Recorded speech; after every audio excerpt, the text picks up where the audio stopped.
Hello and welcome back to the channel. As always, I'm your host, Morgan. So today I decided I just kind of want to sit down and have a chat about how to stay safe if you're hiking in the desert.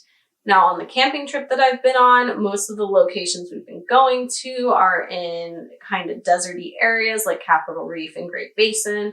And at home, I do a lot of hiking in the desert myself. And one thing that bothers me is when I come across other hikers that clearly just are unfamiliar with the desert and how unforgiving that particular ecosystem can be if you're not prepared.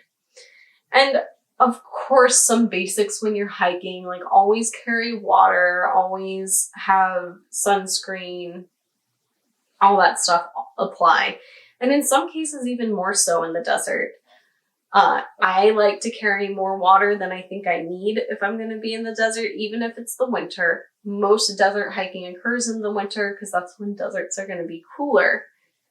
But also, one thing that I see overlooked a lot is because it's the winter, people seem to think it's not going to get as hot. But in the desert, it doesn't really matter that it's the winter. It doesn't necessarily matter that the temperature is cooler. You may still get very warm because you're still likely to be exposed to the sun all day.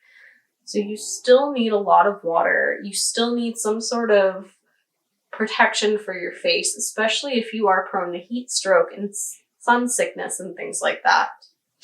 So carrying enough water, knowing the route that you're going to be on, and having a clear understanding of the trail that you're hiking is a must, especially since in the desert, landmarks aren't always very distinct. A lot of times the kind of landscape itself looks very similar in different parts of the trail, and it's easy to get turned around. So on that topic, it's also important to have a compass and a map of the area.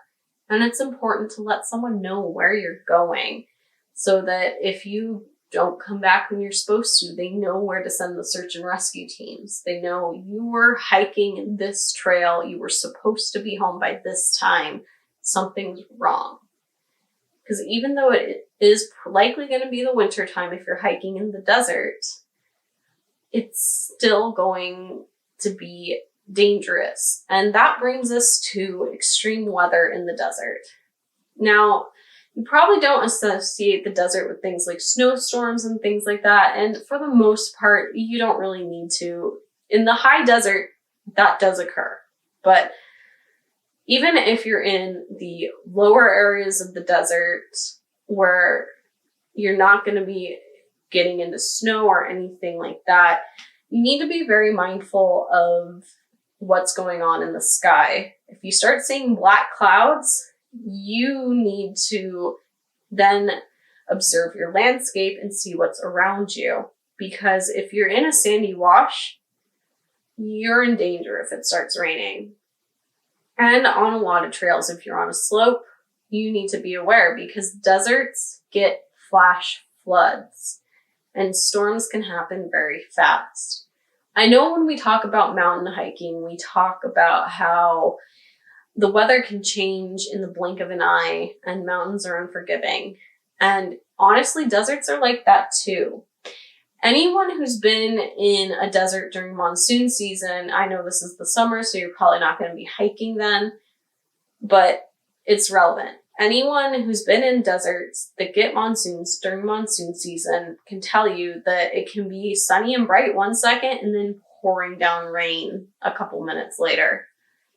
And this isn't much different in the winter. You still need to be aware of the weather, and if it does start pouring down rain, please be carrying some sort of poncho or something that can help keep you dry, especially if it is wintertime in the desert, because if you get caught out soaking wet at night, it will get very cold very fast and you can still suffer from hypothermia. So you need to be able to keep dry and warm.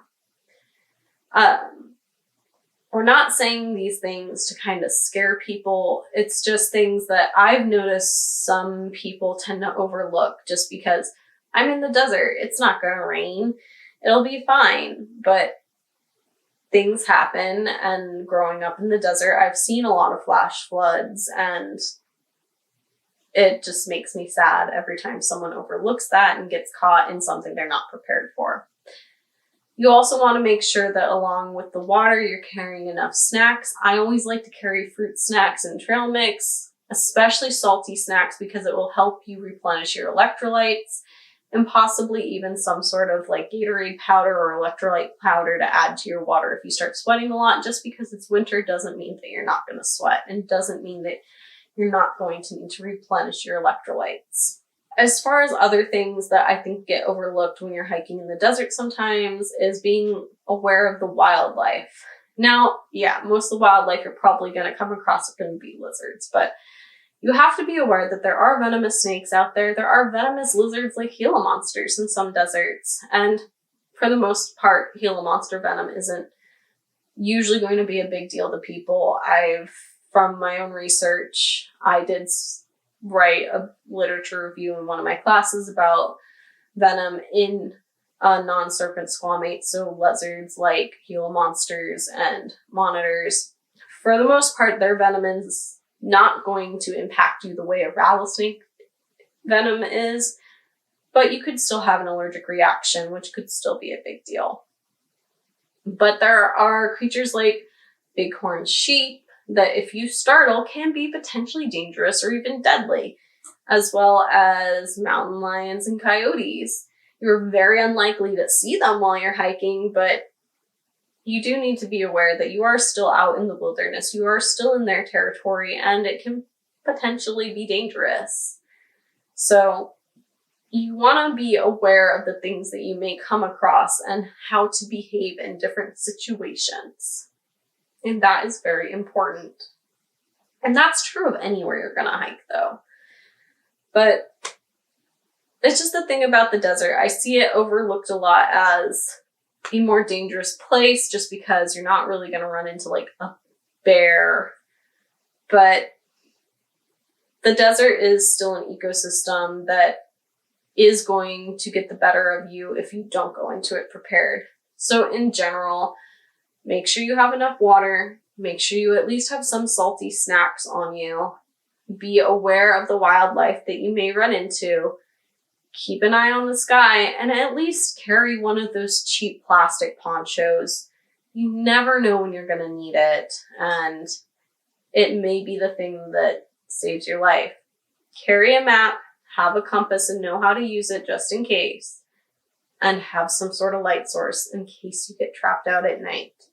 That is important. You cannot just rely on your phone because batteries die and phones break. But beyond all that, have a fun time on your next desert hiking trip, guys. I hope you have a wonderful rest of your day, afternoon, evening, what have you. Do you have any other desert hiking tips that I may have missed here? Like, oh, hats. Hats are a good thing. I always forget that because I don't like wearing hats, but probably a good thing. So without further ado, I will see you all in the next one. Thank you again for watching this video. Don't forget to like, comment, subscribe, and ring that bell if you would like to see more. And if you'd like to follow me on any of my other social medias, the links are down in the description below. Don't forget to check out thereptilegoth.com for all of my articles and blog posts. If you found any value in this video and you would like to help support the channel, please check out my Patreon page. That link is also in the description down below. And a special thanks goes out to my Diamond Dragon patron, Diane V. What you're doing is really helping me fund a dream here. I will see you guys all in the next one.